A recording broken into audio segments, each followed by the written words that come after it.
Tá, começa a falar. Queridos amigos. Ainda não começou, né? Conversa com eles lá. Oi, Josi, tá me ouvindo? Oi? O microfone tá aberto.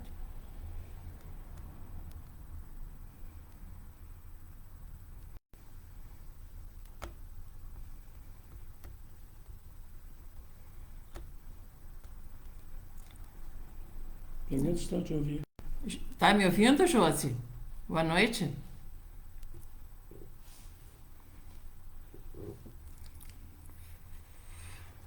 Pelo menos estão te ouvindo.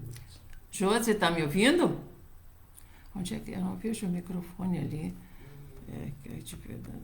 Quando eu vejo lá.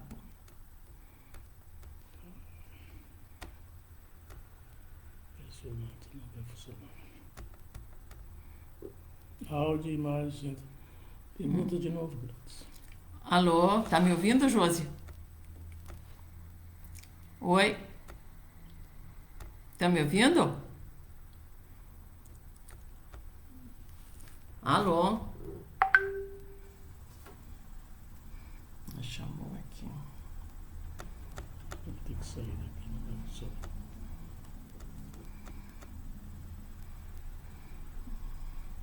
Tudo ok.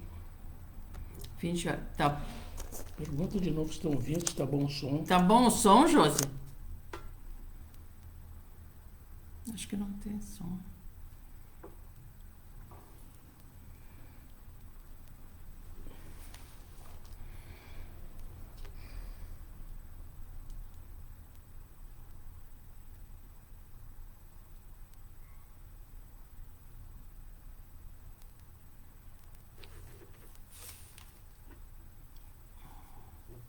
Ação necessária. O que diz ali, senhor?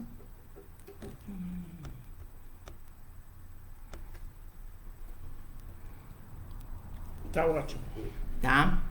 Então, boa noite, meus irmãos, minhas irmãs. Muita paz. Que neste momento, né, nós possamos estar amparados por Deus, nosso Pai, por Jesus, nosso Mestre, pela corrente amiga do Portal da Luz, com seus mensageiros de amor, com a sua caravana de luz, nos visitando nos nossos lares, nos envolvendo em vibrações de muito equilíbrio, de muita paz, de muita harmonia. É o que nós solicitamos neste momento, né? A Deus, nosso Pai, e a esses amigos espirituais.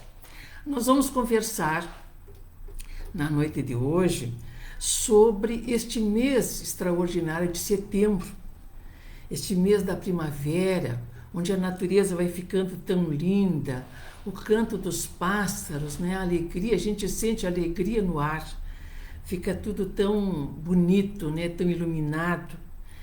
É um mês colorido, é alegre, e é um mês que a Organização Mundial de Saúde escolheu para que se trabalhe uma questão que hoje é uma epidemia mundial, que nem o Covid, por exemplo, né? Que é a depressão, que é a tendência ao suicídio, que é o suicídio, né?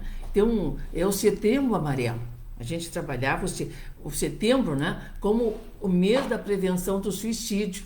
E o dia 10 de setembro é esse dia especial, né, de se trabalharmos. Mas hoje está se mudando o enfoque um pouquinho, né? Nós estamos trabalhando bastante a questão da valorização da vida, da promoção da vida.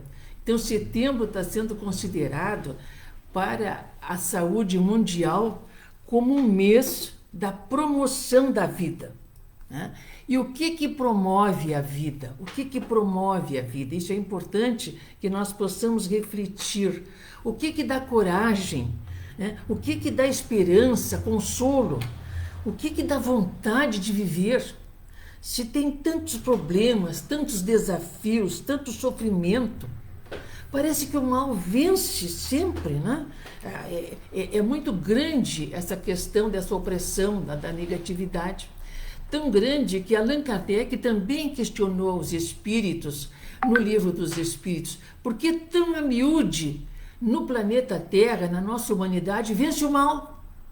Kardec questiona os espíritos superiores. E o que eles responderam há mais de 160 anos atrás para Allan Kardec, que está no Livro dos Espíritos? Que os maus são astutos, são ágeis, e os bons são muito recatados, muito quietos, né? Não se promovem. Então, os que trabalham com o bem têm que divulgar. Por isso que nós estamos hoje nesta campanha extraordinária mundial sobre a promoção da vida. O que é valor para a vida, né? Tanto que nós vamos encontrar no livro, também no Evangelho segundo o Espiritismo, lá no capítulo 6º, uma mensagem assinada pelo Espírito Verdade, lá nas Instruções dos Espíritos, em que o Espírito Verdade diz o seguinte: espíritas, amai-vos. Este é o primeiro mandamento. O segundo, semelhante a esse, instruí-vos. Então, é preciso nos esclarecer. Nós temos que conhecer, o conhecimento nos liberta, mas qual o conhecimento que liberta, que consola, que ajuda? É o conhecimento das leis divinas, o conhecimento que a doutrina espírita traz, que ela facilita, né? A verdade, o conhecimento das leis divinas, quando nós conseguimos compreender, né? Por que eu estou aqui, por que eu vivo, quem sou eu? Que coisa que eu sou? Então, quando eu conseguir responder isto para mim, eu vou encontrar um consolo muito grande, eu vou encontrar um sentido para a vida, né? E é o que nós temos hoje perdido, muito perdido no mundo, está entre as pessoas, está perdido o sentido da vida. Qual é o verdadeiro sentido da vida? E a ignorância da lei divina é a maior escravidão, porque a pessoa não consegue compreender por que ela está viva, por que ela sofre, por que está nessa família, porque tem tal problema, porque tem aquele outro problema, porque é diferente dos outros. Outras pessoas têm tanta facilidade, aparentemente, né? Mas por que acontece isso, né? Por que muitas pessoas não valorizam a vida?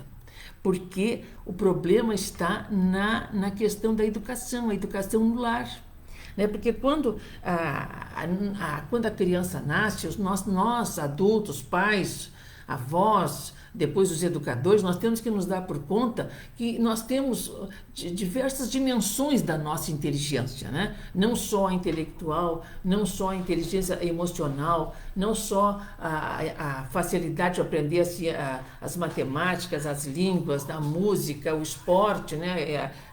A inteligência sinestésica, a inteligência espacial, tudo isso nós temos.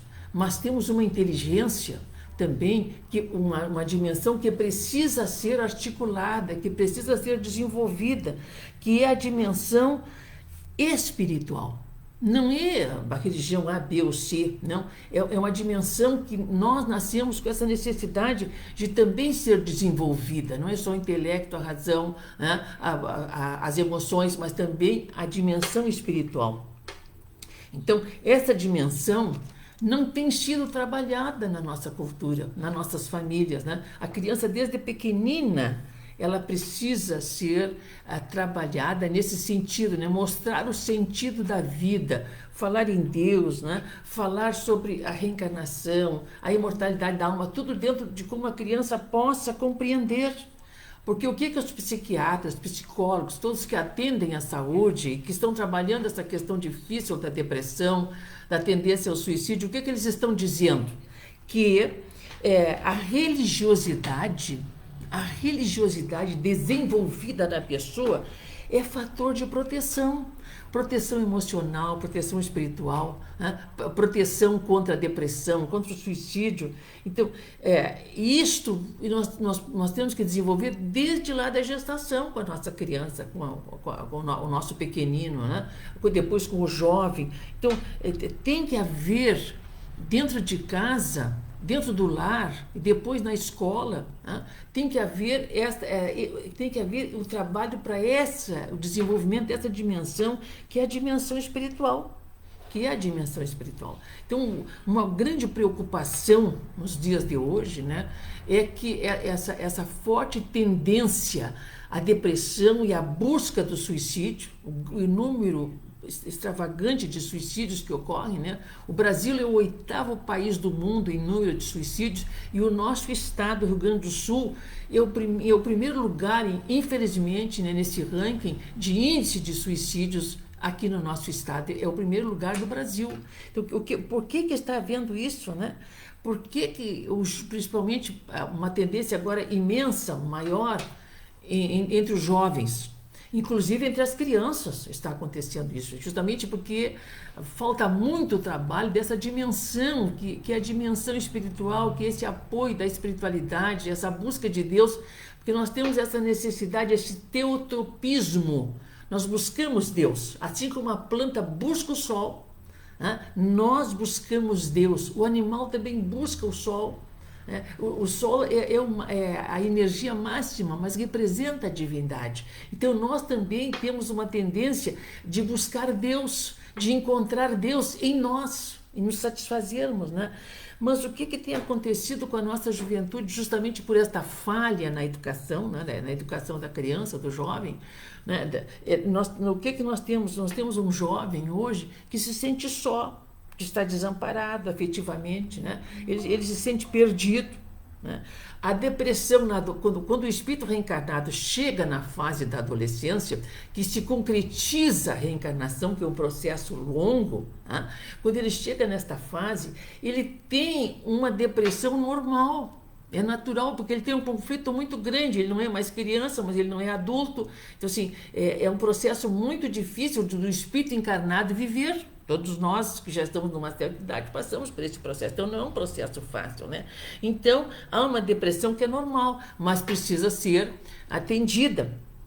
Então, essa fase de conflitos, este jovem ou esta criança precisa ter pais disponíveis. Os pais precisam estar disponíveis para a criança e para o jovem. Há anos atrás, o mais comum, né, na busca do suicídio ou depressão profunda era a terceira idade.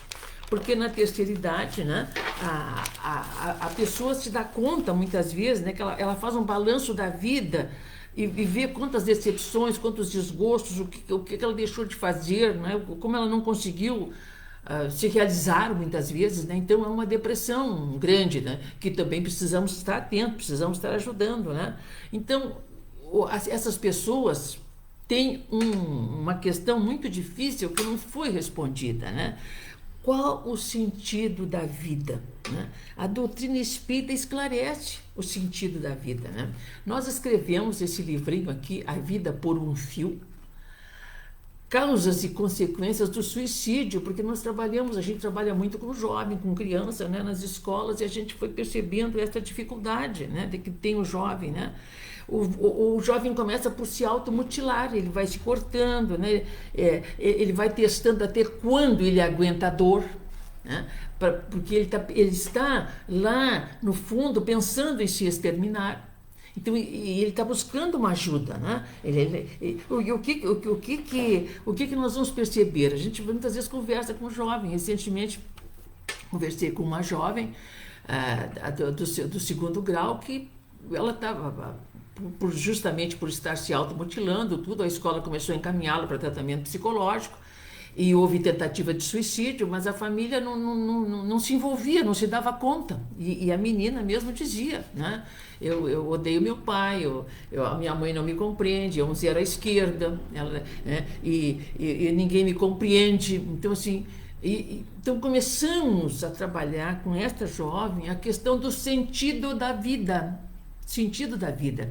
E como é que se busca isso, minha gente? Alertando a nossa criança, o nosso jovem, sobre a beleza que existe na natureza, né? Essa questão de nós respirarmos, né? Esse automatismo todo, né? O que nós vemos, o que Deus nos oferece. Então, trazer essa ideia, né, para a criança, para o jovem, para o adulto, para o idoso, né? Que Deus é nosso Pai, nós somos filhos de Deus, né? E nós estamos aqui para progredir, estamos evoluindo. A dor nos promove, né? Então nós temos que vencer os desafios, né? Então o que acontece? Não há diálogo, né? Não há diálogo em casa, né? Não há diálogo, né? Tratando com essa jovem, nós estamos mostrando para ela a importância da natureza, o sol quando nasce, o sol quando se põe, a noite estrelada, a flor, né? A natureza toda, os pássaros, a beleza, as nuvens. E começamos a trabalhar nesse sentido, assim, de que o pai e a mãe são pessoas que também têm dificuldades, né? E que muitas vezes não é por mal, nos amam demais, mas não se dão conta, não tem diálogo, porque foram criados também assim, né? Então a gente vai vendo que é preciso, né, que a gente possa despertar nessa criança e nesse jovem o diálogo. Nesta fase, o diálogo e o afeto são fundamentais para dar o equilíbrio emocional que a criança precisa, que o jovem precisa, que o adulto, que o idoso precisa. Né? Nós precisamos trabalhar essas questões. Né? O introvertido sofre quieto. Então, quando a pessoa começa a ficar muito silenciosa, né? Muito triste, temos que observar. Então, a nossa obrigação é observar o que está acontecendo à nossa volta, é olhar para aquele que está ao nosso lado, né? É ver aquela pessoa. Né? Então, esse introvertido sofre quieto, ele não consegue externar o drama que o consome. Né? Nem todos à sua volta estão dispostos a ouvi-lo. Olha só, isso aqui a gente escreveu no livrinho para o jovem. Né? Nem todos estão dispostos a ouvi-lo, né? Sem julgar. Ouvir sem julgar, que a gente já começa a passar receita, né? Não adianta a gente passar receitinha pronta. Isso, é aquilo, te falta Deus, não seja assim, então ingratidão. Nada disso resolve, né? Ele precisa ouvir o seguinte: essa pessoa triste que muitas vezes está ao nosso lado, que muitas vezes até é o nosso filho, é um irmão, é um amigo, né? É um idoso, vamos conversar. Pode abrir o teu coração. Eu vou te ajudar, eu quero te ajudar. Fale. Né? O que ajuda é a pessoa sentir que ela está sendo ouvida, que ela está sendo compreendida. O que quer ajudar precisa ter empatia. Nós precisamos nos colocar no lugar daquela pessoa que está triste. Às vezes é um filho, né? É alguém muito chegado a nós, é um amigo. Nós temos que nos colocar no lugar do outro, né? Entender o seu sofrimento. É o primeiro passo da ajuda. É entender o outro, entender o seu sofrimento, né? O segundo passo, importantíssimo, é encaminhar para o tratamento. Tem que se tratar. E muitas vezes aquela pessoa que é o amigo, que está atendendo, que está ajudando, vai ter que ir junto. Porque a pessoa às vezes está tão depressiva, tão para baixo, né, que ela não vai conseguir. Então a gente vai estar junto, vai estar amparando, vai estar ajudando. E isto vai realmente fazer a diferença. Isso vai fazer a diferença. Quando é que essa pessoa, né, ela está precisando disso aí, ela não teve desenvolvida a dimensão espiritual da sua inteligência, ela não teve desenvolvida. Né? Então, se nós tivermos essa dimensão já um pouco desenvolvida, e é importante que a gente reflita sobre isso, né? Nós temos que perguntar, mas vem cá, o que eu quero para mim? O que é importante para mim? O que terá valores reais para mim? Né? Então, quando nós começamos a refletir assim, nós vamos ter compaixão da nossa família, né? Nós vamos ter compaixão dos nossos amigos, né? Nós vamos encontrar meios criativos para vencer as crises existenciais, né? E nós vamos apresentar uma fé inabalável em Deus. E é justamente isso que falta para aquela pessoa que se deixa vencer pela depressão e começa a idear o suicídio, né? O suicídio. Então, o suicídio, nós espíritas, né? A gente procura em todas as literaturas, e tem muitas importantes, né? Mas a gente percebe, o próprio Kardec vai dizer isso no Livro dos Espíritos, que não há uma regra absoluta e uniforme sobre o que se passa com o suicida lá no mundo espiritual. Não importa isso. Importa que nós evitemos que isto aconteça. Ajudemos a evitar. Porque, queridos amigos, queridas amigas, o que a Organização Mundial de Saúde conclui? 90% dos casos de suicídio poderiam ser evitados. Porque a pessoa que está com esse drama todo, com essa doença, com esse processo de sofrimento, ela externa de alguma forma. Ela externa. Né? O que está faltando na nossa humanidade. É ouvir, é oferecer o ombro, é conversar, é olhar o outro nos olhos, é nos desligarmos dos meios de comunicação de massa. Essa coisa que nós estamos ficando presos, né, a essa situação, né, que nós estamos vivendo hoje da tecnologia. Então a gente tem que olhar para o outro, conversar, desligar os telefones, desligar o celular, né, os meios todos esses aí sociais, né, sair dos feixes da vida um pouco e olhar para o outro, conversar com o outro. E uma coisa interessante que a gente conversa muito com os alunos nas escolas e que hoje é uma orientação específica para os professores nas escolas, é que o colega, não é o colega do jovem, os colegas da sala de aula que preste atenção naquele jovem que está triste, né, que está entediado. Muitas vezes ele não consegue falar sobre o seu problema, ele não consegue falar, mas ele dá as dicas no Face. Eles dão as dicas na sua página social. Recentemente encontramos um caso assim que nos preocupou demais, né?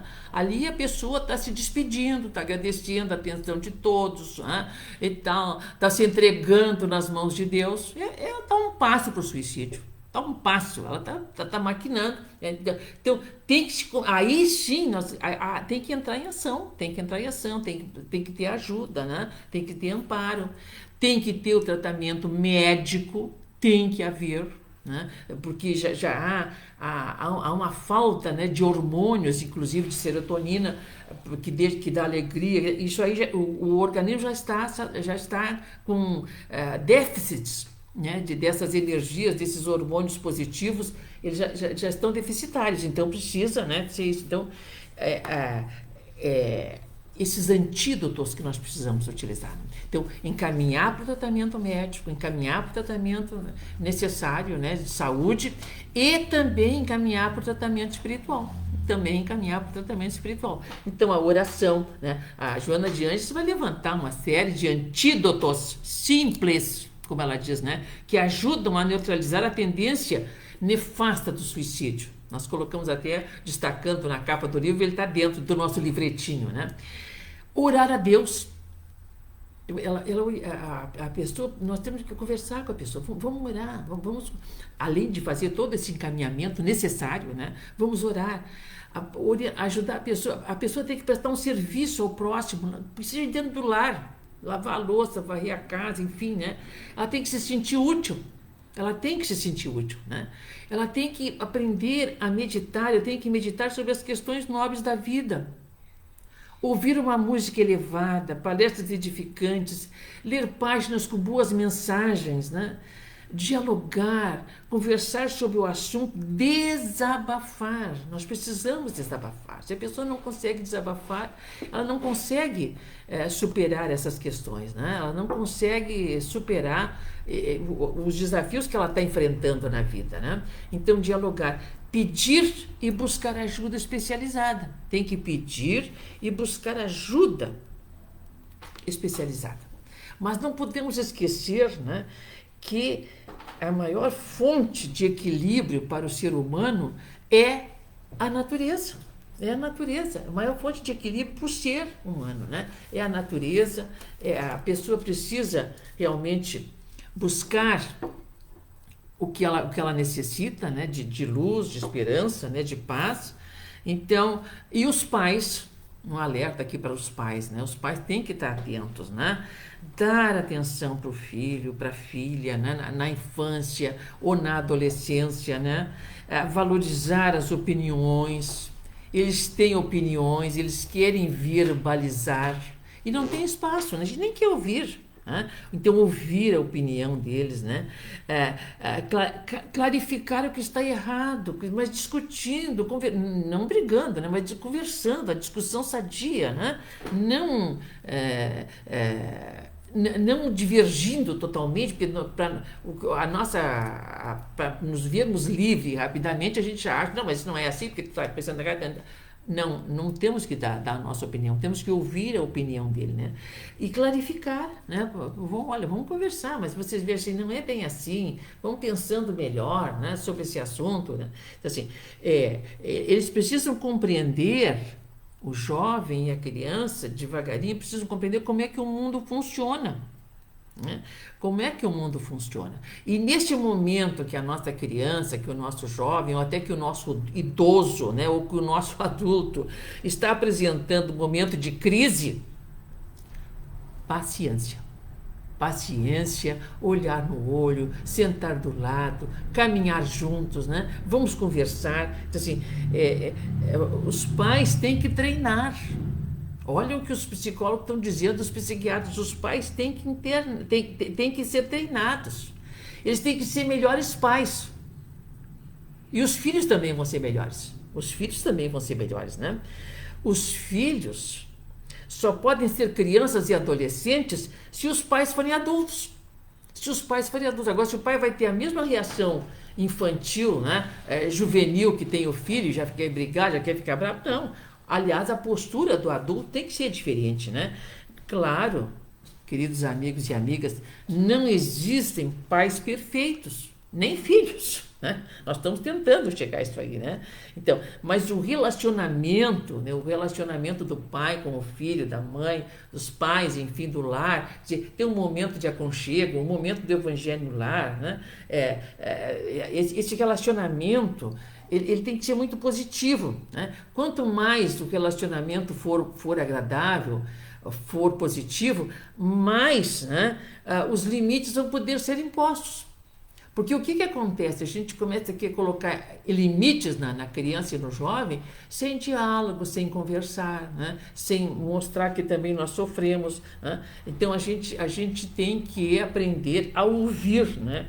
Romper o silêncio, e isso vai nos ajudar muito, né, a compreender o que nós podemos fazer, né, neste momento difícil que nós estamos vivendo, o desafio de viver no lar, né, nesse momento em que tivemos que todos conviver juntos, e isso é um grande chamamento que a divindade nos dá, quer dizer, o lar é o templo, né? O lar é o lugar mais especial que nós temos na encarnação. Então nós temos que estar vivendo, né, este momento no lar.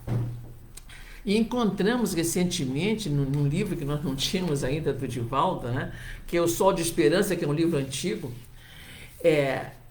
uma página da Amélia Rodrigues, que a Amélia Rodrigues até é suspeita de eu falar de tanto que eu gosto dessa autora espiritual que o Divaldo recebe, né? E ela fala sobre o Evangelho em família. O Evangelho em família. E ela diz que quando uma família estabelece esse espaço do Evangelho no lar, não importa qual a religião que ela tenha, né? Não importa, mas nós espíritas principalmente, né? As ansiedades se aquietam vagarosamente. Ignotas harmonias envolvem o ambiente e dúlcidas vibrações que perpassam em breve saturam o recinto, né? Este parece exudar de desconhecida atmosfera que tudo vai dominando e levando à paz, né? Os sentidos se aguçam, a tensão tormentosa se descontrai, inefável bem-estar assoma naquele ambiente, né? Imagine do ambiente do Evangelho do Lar, ou da prece que se faz em família, à noite, antes de todos irem dormir, né? Isso tudo dá uma leveza, né? Uma suave emoção, ela vai dizendo aqui, né? A tranquilidade docemente palpita em todos, vitalizando-os. Enquanto o silêncio natural favorece a reflexão ao exame de consciência, abrindo portas da percepção profunda através da prece, né? Então, contínuas ondas de ar balsâmico vão invadindo o ambiente do nosso lar, né? E isso vai acontecendo. E na sombra da noite, o lar se reveste de luz e se destaca na treva dominante. Vejam só, abre-se uma ponte de luz, isso Joana de Anjos também diz, né?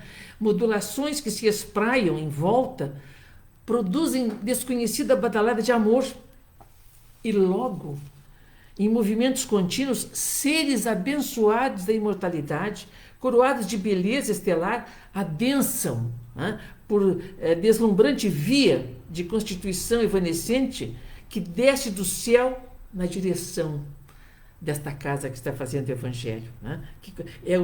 O céu desce à terra, nos diz ela, né? E os apelos dos homens se elevam às alturas. Silêncio e paz. A família ora. E são momentos especiais, e ela vai trabalhando aqui, né? Que quando um lar se reúne, junto, todos os elementos da família se reúnem, e se faz o Evangelho no lar, se ora, né? Essa família se levanta e ergue com o seu esforço toda a humanidade cambaleante. Isso é importante, né? Que aconteça, né? E pouco a pouco, encerra ela depois a mensagem, a gente pulou alguns momentos, e pouco a pouco, quando o sono físico toma os corpos da família em repouso, depois de concluída a festa evangélica, o cortejo, né, de obreiros da vida de retorno levam-nos a regiões de paz, onde se preparam para os cometimentos do porvir. E aí, nesses momentos, nós vamos recebendo esclarecimento e vamos percebendo o verdadeiro sentido da vida e encontrando coragem, né, para superarmos todas as dificuldades que temos que enfrentar, que são naturais, que são normais, e isto, né, na educação da nossa criança, do nosso jovem, do nosso adulto, do nosso idoso, nós temos que ir passando, né, Deus nos dá forças para suportar este momento em que nós estamos vivendo, de luz, né, de dificuldades muitas vezes, mas são momentos de luz que nós podemos ter, né, para superar as nossas dificuldades. Então, esse setembro amarelo, que seja de promoção da vida, né? Que seja de alertamento, que o suicídio não resolve, ao contrário, vai dar um desapontamento muito grande para esta pessoa que vai buscá-lo, porque ele vai acordar do outro lado com muito maior número de problemas, né? Por ter infringido a lei maior, né? Então, queridos amigos, queridas amigas, foi com muita alegria, né, que nós contatamos com vocês nesta noite e queremos, né, no momento de encerrar, rogar, não é, Jesus, nosso amado Mestre, que Ele nos ampare, né, hoje e sempre, que neste momento os nossos lares, né, possam ser envolvidos por esta corrente de luz, de amor do Portal da Luz, que tanto nos apoia, que tanto nos ajuda, né, que esses bondosos amigos espirituais possam também aproveitar das nossas vibrações este momento, né? E ir em busca de atender esses nossos irmãos, muitas vezes em maior sofrimento do que nós possamos imaginar, e sem atendimento nenhum, sem um ouvido, né, que lhes seja oferecido para ouvir as suas dores, as suas súplicas, sem um ombro amigo para que ele possa deitar e pedir que realmente, né, ele seja amparado. Jesus querido, nos ampare e que nós possamos, Mestre, estarmos atentos a nós e àqueles que estão à nossa volta, ajudando-nos e ajudando aqueles que precisam. Que a tua paz, Jesus, permaneça conosco. Que assim seja. Obrigada pela atenção.